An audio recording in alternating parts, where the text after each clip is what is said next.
But آپ کو نہیں لگتا کہ ہمارے ہاں سے یہ فاسٹنگ تو ہے، لیکن ہم سحری افطاری میں جس قسم کی اشیاء کھاتے ہیں، آپ اپنے گھی سے تلے ہوئے پکوڑے دیکھ لیں، آپ اپنے روح افزا کو دیکھ لیں، اور آپ اپنی ڈائٹ کو دیکھ لیں. اور ایک دفعہ میرا ہاسپٹل بھی جانا ہوا، خاص کر افطاری کے ٹائم کے بعد، وہ شاکڈ، ہاسپٹل اتنا کھچا کچ بھرا ہوا تھا. میں نے کہا یار کیا ہو گیا؟ لگتا ہے میں کسی جو صبح کے ٹائم میں کسی بھی سرکاری ہاسپٹل میں ایک وہ او پی ڈی ہوتی ہے، مجھے لگا میں وہاں پہ آ گیا ہوں. تو انٹرمیڈیٹ فاسٹنگ تو ہے، لیکن شاید اویئرنیس نہ ہونے کی وجہ سے، نیوٹریشن وائز اور فوڈ وائز ہماری اتنی اویئرنیس نہیں ہے نا، تو جس کی وجہ سے ہم ہر چیز کھاتے ہیں. وہ فروٹ کیا ہو گیا اسی وقت ہم نے لے لیے، پھر پکوڑے بھی لے لیے، پھر دہی بلے بھی لے لیے، اور پھر جو ہم کھانا بھی کھا رہے ہیں. تو میرے خیال میں ہم بھی، مجھے لگتا ہے somehow کہ ہم جو رمضان کے فوائد جو ہمارے لیے اللہ نے ایک مہینہ نکالا ہوا ہے ڈیٹاکس کے لیے، ہم اس کا بھی صحیح طریقے سے فائدہ نہیں لے پا رہے ہیں. پہلے بھی تو نہیں، are you a foodie, do you like food? I like food, yes. پھر آپ میرا جواب سن کے بڑے خوش ہوں گے. بتائیں سر. افطاری کے بعد جتنا مرضی کھائیں. بٹ کیا کھانا کھا لیا،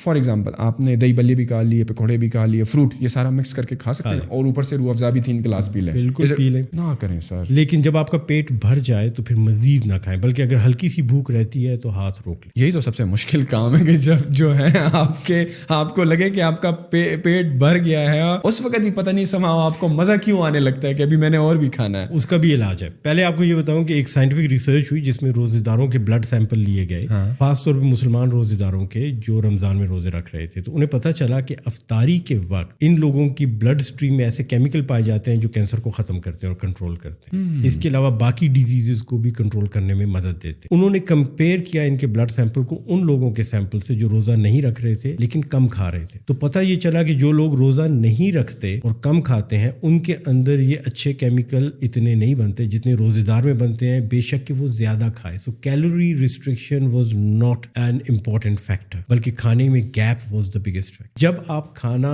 نہیں کھاتے تو آپ کا جسم خوراک کو راشن کرتا. جیسے اگر ماں باپ کے پاس بہت پیسہ ہو اور ان کے 10 بچے ہیں اور ان میں سے 2-3 نکھٹو بچے ہیں، تو وہ ان کو بھی پیسہ دیں گے اور اچھے بچوں کو بھی پیسہ دیں گے.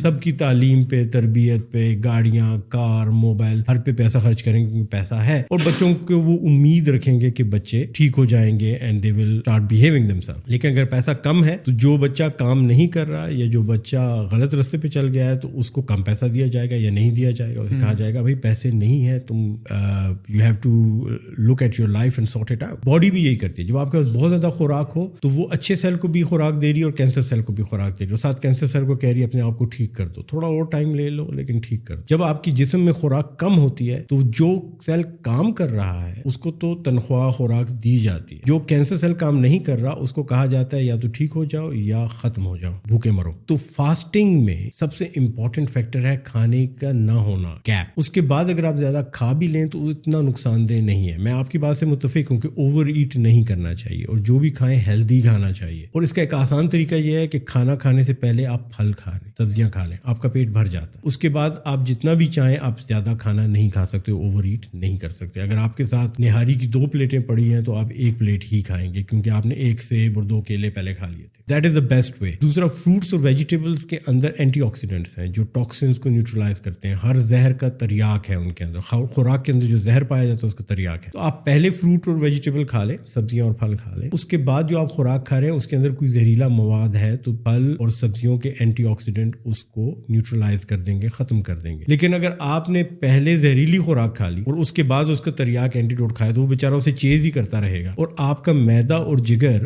اس کھانے کو پہلے ہضم کرے گا جو پہلے آیا ہے، اور جو افادیت والا کھانا ہے فروٹس اینڈ ویجیٹیبلز وہ بعد میں آ رہا ہے تو اس کو ہضم کرنے کے لیے اس کے پاس انزائم اکثر کم ہوتے ہیں یا ختم ہو جاتے ہیں. اگر آپ اپنی روٹین چینج کر دیں کھانے کی اور اس میں صحت مند چیزیں پہلے کھائیں اور کم صحت مند چیزیں بعد میں کھائیں تو آپ بڑی آسانی سے نہ صرف کہ ویٹ لاس کر سکتے ہیں، ویٹ مینٹین کر سکتے ہیں، بلکہ ڈائبٹیز، اوبیسٹیز، کینسر، ان سب چیزوں کے امکانات کم کر سکتے ہیں.